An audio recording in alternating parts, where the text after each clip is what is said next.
நாடு முழுவதும் பெரிதாக பேசப்படக்கூடிய அடுத்த தமிழ்நாடுடைய சிஎம் யார்?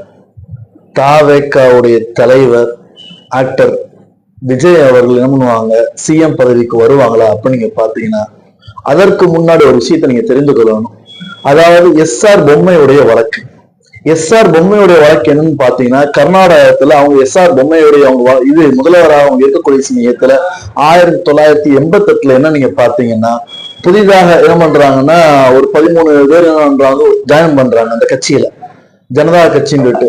அதற்கு அடுத்த பிறகு என்ன நடக்குதுன்னு நீங்க பாத்தீங்கன்னா, கொஞ்ச நாள் கழித்த பிறகு அங்க இருக்கக்கூடிய ஆளுநர்கிட்ட என்ன பண்றாங்க, இந்த இவருடைய ஆட்சி பிடிக்கல, எஸ்ஆர் பொம்மையை நீங்க பதவி இறக்க செய்யணும், அதே மாதிரி நீங்க ஆளுநருடைய ஆட்சி வரணும் அப்படிங்கிற மாதிரி என்ன பண்றாங்க, ராஜீவ் காந்தி பிரதமர் ராஜீவ் காந்தியுடைய ஒரு பரிந்துரையின் பேர்ல குடியரசு இது பண்ணி ஆர்டிகல் 356 அமல்படுத்துறாங்க.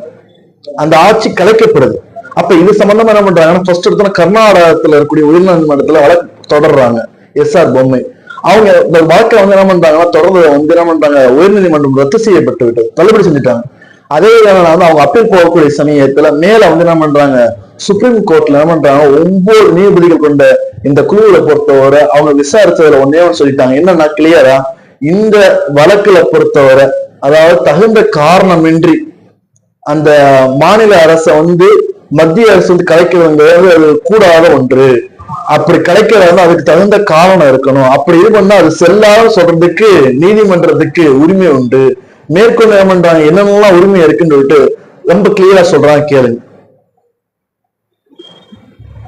கலைத்தது செல்லாது என உத்தரவிட்ட நீதிபதிகள் தங்களது தீர்ப்பில் முக்கிய சட்ட விளக்கங்களையும் அளித்திருந்தனர்.